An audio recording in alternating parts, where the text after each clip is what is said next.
Well, welcome everyone. Hastings and Lindahl, hot mic, doing her thing.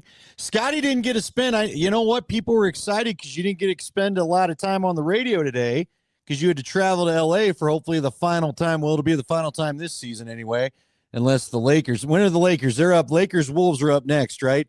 This Yeah. Houston game got a little more interesting than they wanted to, but you can't. You always talk about how you can't keep the intensity the entire time. 34-point lead, and then Houston took the starters out and whittled it down all the way down to about 14 at one point. But it looks like Houston got their act back together. You know what? Some of you said to me that was so interesting, um, and I'm just kind of curious. We'll get into all sorts of stuff tonight. Avs, Broncos, whatever. Got to start with the Nuggets for obvious reasons. But you called me after you won Game 4. You're driving home. You call me Saturday night. I'm telling you, just so excited about how the Avs are playing and they look so great. And I thought it was interesting that you said to me, I get worried sometimes because when a team knows they don't need to win a game, and in this case, it was Dallas already handled the first game that they needed to get in Colorado. Did they let up in that Game 4 a little bit?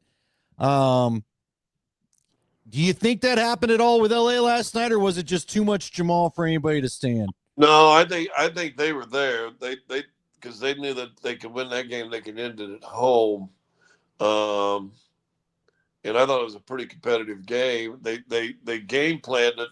We're gonna. I mean, think about this: you hold Joker to 13 points and you lose the game by 20 when the starters went out. You're down 20, and that's living their game plan and saying we ain't gonna let Joker score 30 on us like he's been averaging right at 29. But they said that's fine. I'll just throw out a bunch of assists. And, here's a three in that corner. Here's a three in this corner. Here's a layup in the lane. Bim, bim, bim, bim, bim. And they probably missed another 5 or 6 easy wide open threes. He kicked out too. He could have had probably 20 assists to be honest with you. But Murray was just on fire. And listen, you and I've been talking about it all the way in the middle of the year. Murray's the key to this team. He's hard and soul this team. And when Murray brings an A game, and I said on the radio show when he got snippy with Lombardi, I said, D-Mac had an issue with it. And I'm like, no, I ain't got an issue with it because he's locked in. Because I think it was right before the game. It was pre-game, so it wasn't a post-game interview. And man, he was locked in. And when he's playing like that, Joker's throwing out times. Aaron Gordon had another great game. He had 23. I think Christian Brown defensively has been outstanding the last couple of games on Harden. They got a chance. I will say this. I'm going to stick by it. I thought if you could beat the Clippers by double digits at home, game 5, if you don't repeat what you did in Minnesota, what Houston or what Golden State did tonight in Houston. You don't go there just give the game. You stay in touch, stay in touch, stay in touch. Come down at halftime, they're gonna go, God dang it, these suckers they're really trying. Ain't no way we can go there. We got to fly one more day just to get beat. And I'm telling you, I see teams give it up all the time. Go back to the Lakers the year the Nuggets won, the Lakers in the Western Conference Finals. They came out on fire in Game 4, make sure they weren't swept. Denver stayed in touch. All of a sudden came out in the third corner, started getting on them a little bit, and the Lakers just absolutely folded. Yeah, I can see that tomorrow too. I've been thinking about you saying that. Don't take it off. Show us you learned a lesson from a year ago, right? Your first chance to maybe solve a sin from a year ago. Yeah, look, I liked. Do you feel like Nate always talks about how Joker starts to figure things out as the series goes on? Do you think Joker's figuring out what he needs to do for the Clippers right now? I think he settled in last night. He wasn't shooting well. The shoulder or the elbow still bothers me, and I think it bothers him more than it bothers me. Um, yeah, I mean, he's figured. It ain't about no series. He's already figured the league out, man. I mean, I was talking to a national guy. Actually, I take that back. I was talking to a guy from the Clippers. He's been doing the Clippers for a bunch of years, and he said, "Dude, Joker may be top 5 ever to play right now." I mean, think about that. Yeah. Jack might argue, and a bunch of other guys might argue, but he's a special cat. I think he had just a tough shooting game, and if you look, I don't even think he shot the ball, but 2 or 3 times the entire second half. Oh yeah. And you won by 20. Here's the thing. What I loved, I thought they were doing well last night. Maybe you noticed it earlier than I did, but I really noticed it last night. I thought he and Jamal made a nice adjustment of on those passes. They were higher up, not down low where the ball can get slapped away, especially from Jamal to Joker. It wasn't a low one, it was Right. up high where he could basically he's getting it. They were catching it up here. It made for a tougher defense. Now I know Harden had some nice defensive minutes against Joker, but again, you talked about the elbow. I don't know that they feel perfect. I don't know, man. I just hope they can knock it down. Like, if you can get this kind of Jamal, and that's a key, right? We haven't had it all year. We haven't had the consistency out of Jamal or really most of the team that we'd like other than Joker. If you can have that kind of consistency, then all of a sudden I'm back in thinking, well, maybe we will get another parade. I don't know, because I will never count Joker out. I don't care what the matchups say or whatever. But you got to have this Jamal scoring. Like, it was so – I know it was a big story how little Joker scored, but Gordon was in the flow. MPJ chipped in what he had to chip in. Jamal obviously was going off. It's the first time, I think, since the championship run that we finally saw the playoff Nuggets we're used to. All 5 starters had double figures, and Westbrook had 21 off the bench. That sounds like a pretty good formula, doesn't it? Yeah. I play with the Pistons. I remember Lambeer was talking one night, and he said, we want 7 guys in double figures every single game, and if we can give an 8, then we're untouchable. So they had 6 last night. Oh. Westbrook had a good night. Are you confident? Is there a difference in playoff Westbrook? What I love about Westbrook is he competes. He's all about winning. I said this on the radio program today, Scotty, and I've told you on the podcast, I always feel like there's been a little bit of frost, probably more coming from Jamal towards Westbrook than the other way, but a little bit of weirdness or whatever. I feel like last night, there didn't appear to be none of that. Everybody just looked to be competing and trying to win. Well, listen, if you got frost this time, then let's just unpack our bags back at home and get ready for the off season. So I saw one thing last night that no one saw, the cameras didn't see. It's why I'm blessed with the job I have and the access, for lack of a better word, I have. But I go back and we have a little green room set up, use the restroom, sit there for a few minutes, collect my thoughts. I'm walking out down the long hallway to go back out to the court, and up ahead of me, 30 yards, is Joker and Jamal. And they're just talking, and they're walking out together. It's like 2 dudes going out for a prize fight, and they're talking, and you can see hands moving, and they're like pointing things. Okay, if he cuts this way, blah, blah. And I'm like, oh, dude, they are getting on the same page. And they've been that way before, but you're right. I think there was some frostiness early on. May have crept in late last year, maybe, but there wasn't any last night. And that team's dangerous. And that team's going to be dangerous against Oklahoma City. I know everybody's already saying, putting Oklahoma City to win this whole thing. But listen, if you get that kind of downhill Jamal, I'm going to call him downhill Jamal, and you get that kind of, Joker just being able to do what Joker needs to do. And then when Gordon, and listen, Porter didn't have a great game, but he didn't have a bad game. I mean, let's be honest, he only had 14 points. He averaged 18.6 this year. Almost 19. So if you look at the pure averages, you say, well, he had a subpar game. If he can live in that area and above, they're good. I think he was 3 of 5 from the 3-point line, but they got to have him knocking threes down. Christian Brown, I don't know because I wasn't doing the radio today because we flew. If people didn't spend time talking about what Christian Brown has been doing defensively on James Harden, then you're missing a big part of this series also.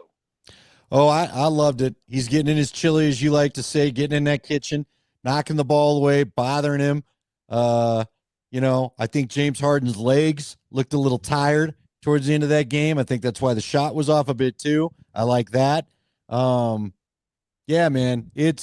Look, that team we saw last night, they can give anybody problems. Now, again, you got enough to beat the Clevelands or do you have enough to beat the Clevelands? Do you have enough to beat the Celtics? I don't know. I don't know. I do think you can get past OKC with that kind of effort because you put a couple whoopings on them this year, at least in return, and then we'll see who could be next. I don't know, but I think that team can give Oklahoma City fits. The team we saw last night. And Minnesota's going to come down the last 2 minutes of every game to see who wins that series. So you think, who is it going to be? Like, again, I guess we'll see if Golden State probably will finish off Houston in the next game. But I think Minnesota will trash Golden State, and I think it'll be a hell of a series if they play Houston. But I think Houston kind of wet themselves in this series too many times, to be honest with you. Well, you guys talk about it all the time. The NBA, I think, more than any other sport, for some reason, shows you the growth. You got to have your heart broken a couple times. There's a little of it in hockey, but I just feel like the NBA just shows you there's a reason why teams that have had some upsets and have been there a few times move on. The NFL does too, don't you? The NFL? Yeah. Sometimes, Scott, you just got to have a good quarterback, man. Well, no, I hate to say it. I still remember talking to McCaffrey, and he's probably told you the same story, that when they lost that playoff game to Jacksonville, and he said, man, we were just bummed, and it was terrible. And I think he said it was Tuesday or Wednesday the following week, and he'd just been sitting at home for 2 straight days. He said, screw this, I'm going to go lift weights. He said he got there, and he said almost the entire team was in there lifting weights, and that's when he said, we're going to be okay. They're already getting ready for next year. So, and I think they learned a lesson. They were, listen, let's be honest, man. And I don't know how much you remember that year. They are better in Jacksonville. Oh, yeah, they were. But I would also say that, and I've talked to Ray Crockett about it now, I get some interesting debates from the guys that played on that 96 team that you're talking about that got upset by Jacksonville. But I've asked Ray Crockett, I've told a few people, do you really, I don't know, if you were to go, let's say you beat Jacksonville, you go on and win the Super Bowl against Green Bay a year earlier than what you ultimately did. Are you still hungry in the next year to do it again? Does Mike Shanahan go out as the GM and coach and sign every stinking single free agent that he can find, adding Keith Traylor, adding Neil Smith, adding Howard Griffith, adding Darian Gordon, adding all, he left no stone unturned signing dudes, right? I don't know if that's the same way. So I think they lose to Green Bay that first year, but still beat them the second year. You might be right. You might absolutely be right. But it just felt like Shanahan owned Holmgren, which is why so many people thought that 05 team that I think you called, that might have been your last year calling games, but no, maybe not. That 05 team that lost to the Steelers in the AFC Championship, everybody it was almost guaranteed Shanahan would beat Holmgren in the Super Bowl. So, well, yeah, and that listen, that year that was as good of a job of Pittsburgh. I mean, because remember they upset the Colts right before they got to us. Well, and Denver was smoke and mirrors that year defensively. Well, they were, but I also remember Jeb Putzier told me, because for people that don't remember that year, Jeb Putzier told me, so the Broncos beat the Patriots with that Champ Bailey interception that wasn't the night before. You wake up the next day, you watch Roethlisberger and the Steelers and Bettis take down the big demon of the Bronco times, the Indianapolis Colts with Peyton Manning. And Jeb told me, they thought the minute they saw that and Pittsburgh had to come to Denver, they thought they had it won on a Sunday. Yep. He said none of us worked as hard as we should have the rest of the week. So it's interesting. All right. Avs. I got to tell you, dude, I don't love what I saw the other night. Really frustrated me. I felt like a little of what you talked about, where you think you got done with, it almost felt like they got their split back, and I just expected a desperation out of that team to make sure they had a chance to avoid going back to Dallas, would show up And I just didn't love the energy in the first part of that game, man. I just didn't. Well, you know, and I said this. See if you agree with this. That start of that game, the start of that game reminded me of Super Bowl 48. Yeah, good call. And you had the snap over the head, safety to start the game, and Denver for the next 25 minutes, 30 minutes, played like a deer in the headlights, right? And I thought that at 16 seconds in, you get that fluky ass goal. And then, a few minutes later, you get another fluky goal that hits the back of the guy's head and goes in. Then you're like, oh, I mean, you're down 2-0 and you really ain't done anything horrible. And you're down 2-0. Right? Then you was it 3-0, you took a stupid penalty. Took a stupid penalty. Rantanen finally gets his first of the series, knocking it home on a breakaway. And then they made it 3-2. Then hey, now you're right back in. You go. Well, I thought they had Dallas nervous. I thought they made everybody in that building nervous, and then they went and just let stupid happen again. Yep. Yeah, I think that's a totally different game if those first two goals, and that's you talked about the NBA. It seems like you've got to pay your dues before you get to the mountain. The NHL, that's what's so scary. The NHL, that's why Game Sevens, I think, are as scary, and I think they're scary in all sports, but I think they're scary in hockey because the Avs. Say the Avs win tomorrow, get to a Game 7, and they score 2 goals like Dallas did to start the series or start Game 5. I mean, that's just bad luck, man. Yeah, man, it's I just didn't ever feel the desperation though I expected to. You guys know you don't want to go deal with Game 7 in that place. Yeah. You know you don't. You don't want to deal with Game 7 against DeBoer. But how are you going to manufacture desperation when you get 2 fluky goals on you and there's nothing wrong? But you got it back to 3-2, and then you get boat race back out, so it's 5-3, 5-2 by the time the period's over. Yeah, that's true. Scotty, I don't think they finished their checks the same way. And again, I know they're desperate. I know they're playing the right way and in the right hockey mindset. They shoot the damn puck, and they weren't shooting the puck. Hey, Mark Rycroft got frustrated with it at the end of the period. He goes, they passed up way too many one-timer opportunities. I asked Lyles about it yesterday. Lyles said the same thing. They've got to understand that against DeBoer teams in the playoffs, and Lyles had a great breakdown. I always love talking to John Michael Lyles. He said the inches and the space that you get to make these east-west passes that you're so obsessed with on this damn team, so every goal is pretty and every goal is indefensible, every shot is indefensible. You don't have that against a DeBoer team, and you certainly don't have it in the playoffs. They close in, they shut down, and the DeBoer teams know exactly what the Avs want to do. They constantly take those shots away. And you know what? And I called him out. I got a list. Cale Makar's got to be better. Do you realize Cale Makar's not been in plus on the plus minus this whole series? He's been a 0 a couple times, and he's been in the negative. Devontae's in the negative. Val has been invisible this series. Val, other than his goal in the first game, I don't know where he's been. And if Marty Necas is too damn afraid to shoot the puck or play with Nathan MacKinnon, get him the hell away from Nathan MacKinnon. Because I am tired of him passing up shots because he's I was told he was a sniper. Well, where's your snipes coming from? Shoot the damn puck, get traffic to the net, knock home the playoffs. You and I say it every damn year with this team. It is not about being pretty. This is ugly time. Just get the damn win. Yep. We had Lyles on. He got on Necas a little bit. He said he passed too much. Yeah, and Nate's getting sick of it. There's one time where you could physically see it in Nate's body language where he passed to Necas. Necas immediately throws it right back to him. And it's almost like a head shake, and he just skated at the goal. I don't know, man. Necas is incredibly skilled.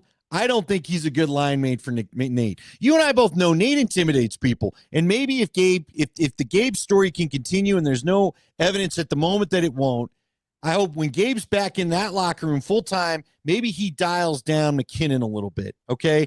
But I just feel like, they caught Nate yelling at Coyle, and Coyle gave it right back to him at one point, was yelling right back at him. You got to do a little of that, I think, to Nate. Every time they've caught Nate, and they have caught Nate yelling at Nate, he just seems to be taking it. It's kind of like the old Sean Payton at Russ versus Bo kind of thing. Well, Maybe then they got to keep put Landeskog back on Nate's line. Yeah, that's what I would do. Or Val. I don't understand why Bednar ever took Natchez and Nelson had a great chemistry down the stretch. And I don't know why they broke it up. I really don't. I don't. Why did you not leave them together? Marty Natchez, just because you traded Rantanen for him, does not have to be your top line. Rantanen's not playing on Dallas's top line. Let me ask this. And I don't want to say this because I like the Cat, but if they go on and lose game 5 or game 6 tomorrow. Yes, there will be a conversation about Jared Bednar. There has to be. And none of us wants to see him get fired. None of us wants the coach to lose his job. We all love Jared Bednar. He brought the most recent Stanley Cup. I loved him at the parade. I've always loved his demeanor. I think he's a gentleman hockey coach. I enjoy a ton about him. And frankly, he's brought me some just a really fun stretch of hockey to watch the last few years compared to what we were dealing with before he got going after that first year.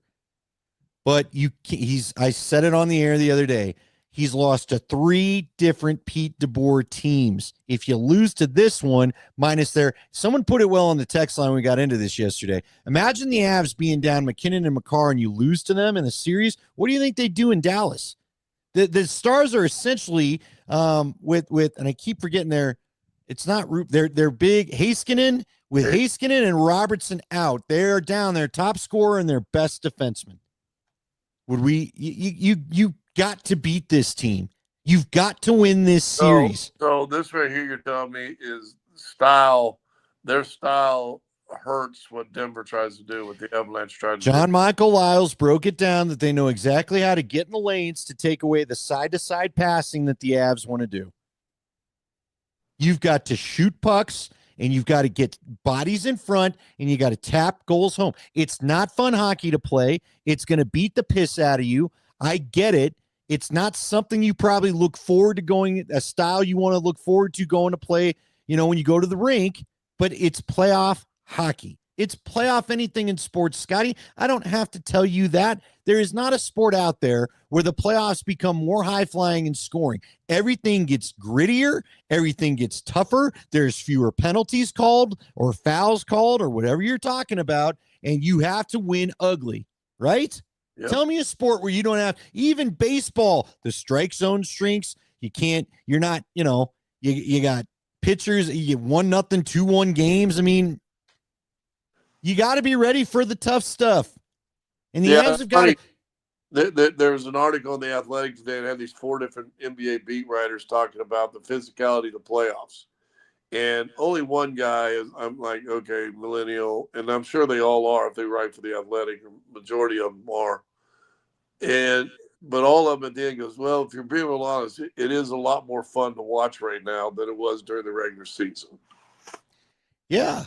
Yes. Right. Now, I had said to Nate today, I don't want to necessarily see the shove-off calls that the Clippers are getting away, and the Nuggets did too. The full arm extension shove-off calls, I don't need to see giving them that. But I don't want to see a free throw contest. You know what I mean? C. Weezy says you call that dropping the shoulder and banging. Yes, that's what the Avs need to do.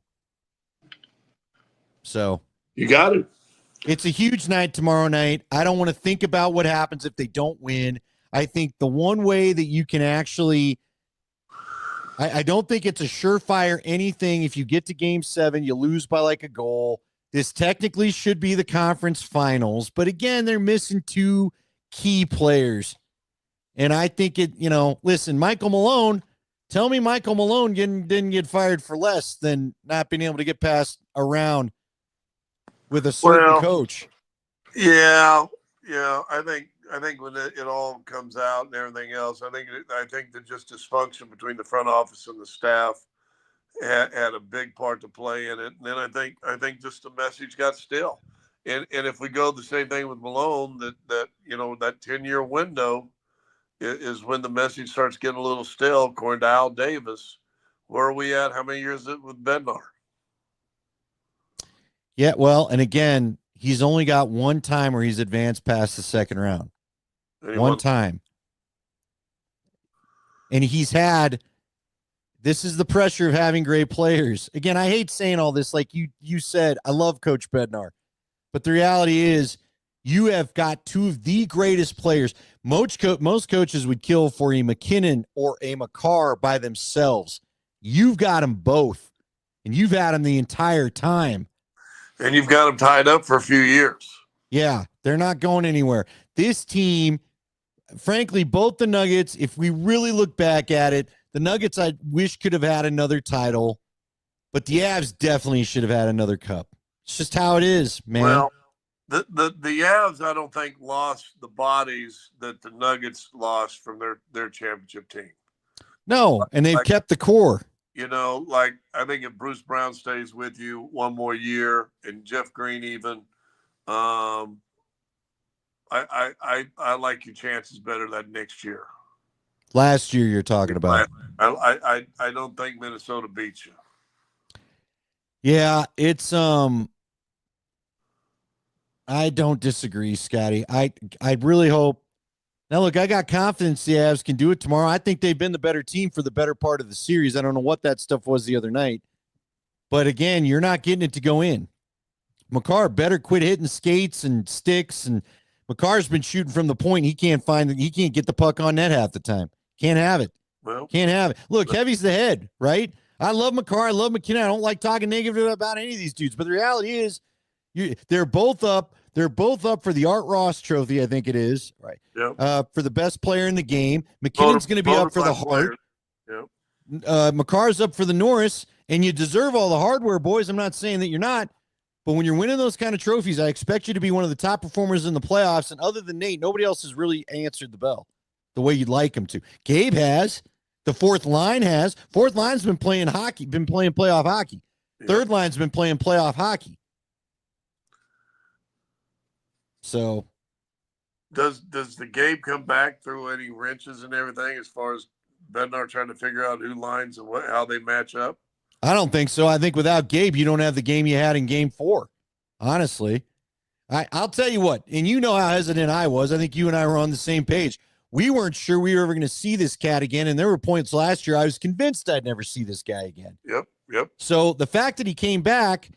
You know, my hesitation about putting him right back up with the starters is A, the conditioning, and B, I said it on the air. I'll admit it. I'll own the take. I thought you were going to get maybe a third or fourth line caliber guy. He sure as hell has not been that. He's been out there throwing the body. He's been playing the physical game. He's not afraid to be in front of the net. I think it's time to put him back on the top line because that is what you need. That is going to be what you need tomorrow night if you're going to get this damn win and force a Game 7. And then you got to go back and do it again because I promise you if there's a Game 7 in Dallas, that'll be a 2-1 game and it might go to overtime. Yep. It'll be ugly-ass hockey that you just got to find a way to win, period.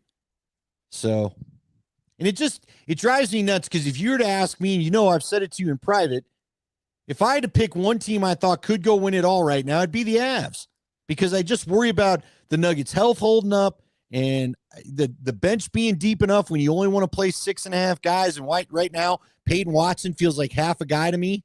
Yep. But, you know, it's the Nuggets may be the one moving on, man. You know? How about that?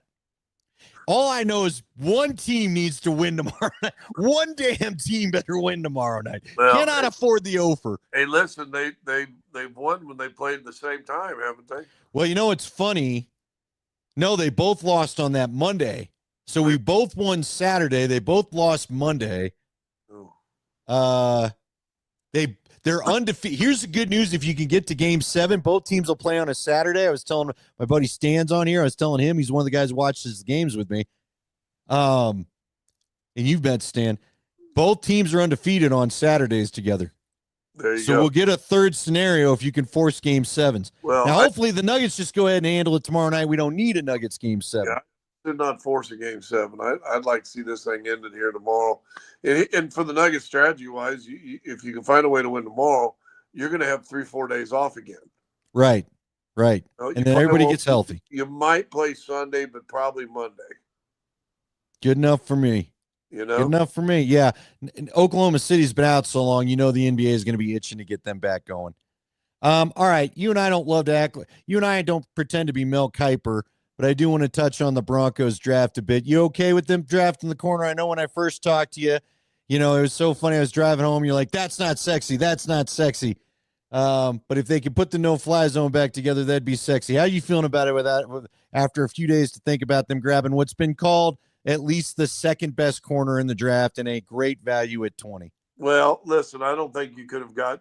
I don't think a running back at 20 would have been worth the pick. Although they said they reached for the guy in the second round. Um, After going back and reading enough on the kid, the guy's supposed to be great. Yeah, Jade Barron we're talking about now. And Leggy said it a million times. More teams starting the nickel than a base defense anyway anymore.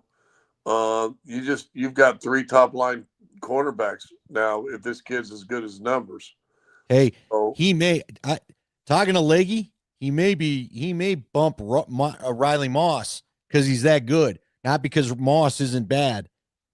That may be what we're talking about here. And Leggy said he could even go replace PJ Locke as a safety if you needed him to. Well, that's how versatile and good this kid is. Well, maybe they got their joker at the 20th pick. Listen, everything I've read about him, I think Leggy. I saw one periodical had him at like the 11th best guy in the draft. Leggy, I think, had him as the 8th best guy, and you got him at 20. I have no problem with that. I have no problem with the running back either, to be honest with you. And people say, "Oh, you should have been low." That's fine. That's who they really liked, and all signs are pointing out that they love this guy. They dropped down to where they could get him. They knew they could guarantee and get him. I'm all in on that too, to be honest. I'll give him this, man. I feel like Sean Payton and George Payton, these 2 drafts we've seen with them together, they're pretty good. George picks the guys that Sean likes that will fit his system. I do think George is good at doing that. And now Sean sometimes is stubborn about playing these young bucks, which drives me crazy, but I do think they draft right for the system. Yeah. How about this? Do you realize Nick Kosmider told us this today? How nuts is this?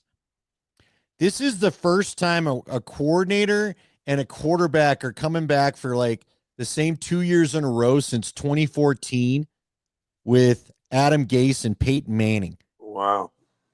So that first time, I'll repeat it again, first time we've had the same starting quarterback 2 years in a row to pair with the same offensive coordinator. Trevor Siemian started 2 years in a row, but remember, he had Bill Musgrave the second time. Oh, look at that. All right. Trying to think, Drew Lock constantly. Remember, he had Shermer, he had Scangarello. Who else did he have? He only got 2 years or a year and a half to start. Well, and you know what? Drew the second year, yeah, Teddy Bridgewater won the job. Shermer was there, but it was with Bridgewater, not Drew. So that's how much inconsistency this team has dealt with. Yeah. Well, so anyway. I actually, I'm going to live in the same area I live. The drafts to me are overblown, overcovered, over talked about, and over worried about, because we won't know anything until late July when training camp opens, and we get to go get eyeballs on and see how they fit into the system. And everybody's talking about with the 4th round, the big wide receiver. They're like, well, 3rd round. Yeah, was that 3rd round? 3rd round, and he considered to be overdrafted because of his speed. Yeah, because he's not that fast. I'm like, oh, okay. But again, little Jordan Humphreys was what? A big wide receiver that he dropped the ball too much, but a big wide receiver that blocked. I mean, he played a lot more than some of the younger guys did, probably because he blocked better than the other guys, right? Yes. That's what this kid does. A big 6'4", 220-pound receiver that blocks, not afraid to block, and seems to catch everything. All right. I'm down. Give it to me. I don't underdrafted and overdrafted. What does that mean? If you're the first pick in the draft, Jamarcus Russell, was he overdrafted? Well, the consensus was he was a can't miss quarterback, wasn't he? Hey, look, if any guy on this draft solves a problem for you for 10 years, including the punter, then good for you. Good for you, right? Well, I like, to be honest with you, I like the flyer they took on the 7th round, that big ass tight end. Leggy was telling us that's exactly what you should do with a 7th-round pick. Grab a guy, develop him. You know, you may have gold there. You may have the next Antonio Gates. You may have the next Julius Thomas. You don't know. And actually, his speed was pretty good for a guy 6'8", 240 or 250. Well, you know what? I've been telling a joke to people, kind of a joke. Did he have to transfer religions too? You know, he started at BYU playing basketball, then went to Baylor, then went back to Utah. I mean, was he trying out all the religions too? Because Baylor and BYU feel like two pretty different schools there. So it probably would be a little bit different if Waco to Salt Lake. Yeah, probably a little different. But dude, I love the Flyer taking that. Hey, listen, the Dallas Cowboys back in the days of Tex Schramm, when they were rolling and winning Super Bowls or going deep into playoffs all the time, he did that all the time with late picks. He was taking fly. I had a buddy of mine who played basketball with me in 1982. Was in minicamp at Sherman Oaks trying out for the team. He'd never played football. But guess what he was? He was a 6'6", about 225, built-ass dude that they were going to see if they could make him a tight end. So this has been going on a while. Now, he's a dentist in Dallas. but I mean, think about that. But that's what teams like that did. Hey, the only thing he's catching is cavities in time. Well, and listen, his thing was, okay, do I go back and finish my dental school and have a sure job for the rest of my life, or sit around here for, back then in 82, what was a taxi squad? They called them taxi squads back then, probably making $26,000 a year, maybe, Yeah, it ain't dental money. Yeah. The dentist is always paid better than that. Yeah. So he decided, nah, that's good. But he was in Sherman Oaks.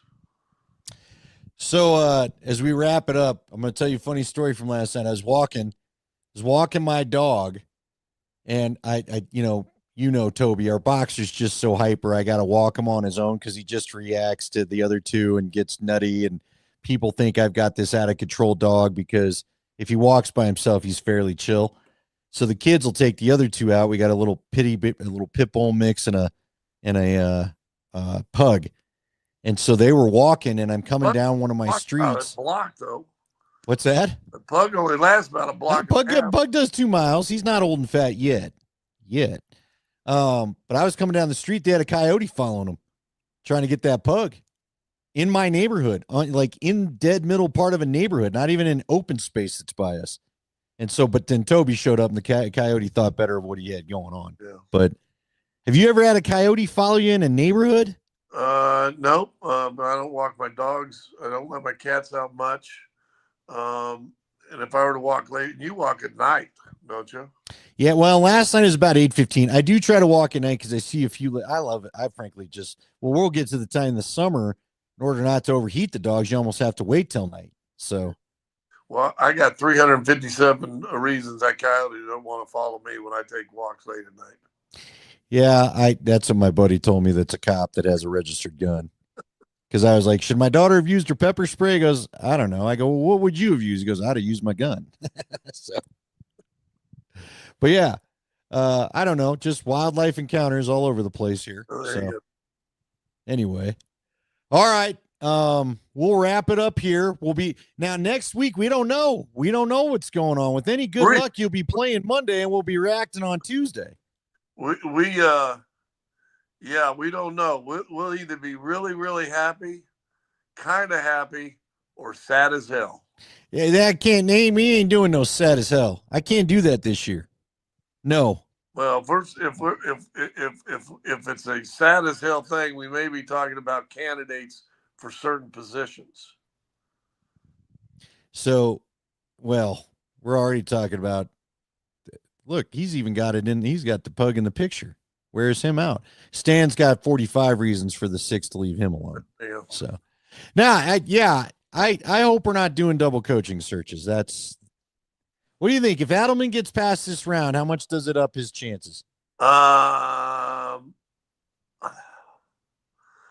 think it would be if the Nuggets win this first round, I think it will be an upset if he's not the head coach next year. Interesting. Okay. I like Adelman a lot. There's sometimes where I wonder, is he perfect for a young team, and this team needs a veteran guy? But who knows? I don't know. So See, I think it's just opposite. I think this team needs a more mild mannered guy because they're veterans. okay, I trust you. You know. I trust you. By the way, that's some lovely artwork on the headboard. What is that? Is that your bed you're on, or is that a couch? Let me give you a little tour real fast. Yeah, might as well. Let's see how the lovely. Let's see how fancy it is. Well, right here, looking out my corner of the bell, flipping, I can look into my bathroom. All right. Right there. Then I can walk. There's a little hallway back there that goes to the door. Ooh, that is a really nice entertainment center. Well, entertainment center, and then there's my book and my iPad. And then I look right out to the street. Boy, I don't know. You like being street level? No. Yeah, okay. I kind of wondered. I never loved street level. We were street level one in Cleveland, and I swear somebody was coming in to get me. But I do have easy access to the pool. I do have a mini balcony, although it's cold and cloudy here.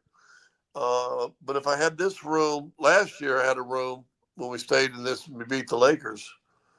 I was like on the 4th floor, and I looked right out to the ocean. Yeah, the pool don't do you no good this trip, though, right? You're gonna first off, show us again. Is it raining there or no? Well, it's just overcast and cool. Probably not pool weather though, right? No, it wasn't when we landed. No. Your boy Joker, by the way, has been at his pool plenty. He looks tan as hell. Yeah. Did you notice that last night? He looks like he's already got midsummer sun going on. Don't give him a day off and make it 75 degrees. All right, Scotty, you enjoy the rest of your night. We appreciate everybody watching. We will catch you next week. Just look for the Twitter. We'll try to promote it as much as we can. Scotty thinks there could be a Monday night game if they were to wrap it up tomorrow. They're playing for sure Monday, right? They're playing either Sunday or Monday, I bet. Okay. And if you guys want more draft talk, Sanford and Peyton and I will get back on at 9:30 and do a little draft wrap. If you're bored, Scotty, you can jump back on. You're going to do another draft show? Well, this is the only day we don't have games, man. Yeah. Got to wrap it up. People do like the draft. Okay. Rub your beard for me. All right. You going to watch your shows tonight, by the way? What do you want to watch? If I watch anything, I'm going to watch. I started a show called House of David. And it's about remember the cat named David that beat David and Goliath. Knocked the giant out with a rock. I listen, it's funny. I was reading 1 Samuel, and they were talking about Goliath, and they measured it in the Bible in cubits. So I Googled, hey Siri, how tall is 187 cubits or whatever? Anyway, according to the book, 9 feet 9 inches. Oh, he was Manute Bol. Manute Bol plus 2 feet. And built like Shaq. So think of Yao Ming, 2 feet, okay, and 2 feet and 5 inches taller. Well, that's intimidating. They said his armor weighed over 85 pounds in the same measurement, and his sword was 16 pounds. That's heavy. That's heavy. That's a big man. It's a big sword. So, all right, you enjoy your evening. What do you off? You know what they say: 9 foot men, big swords. Right. I mean, nobody's asking though. Yeah, they think he was born from the Nephilim. Okay. So, which is like angels came down and slept with women. Okay. I hope one a vaginal birth. We'll talk to you later.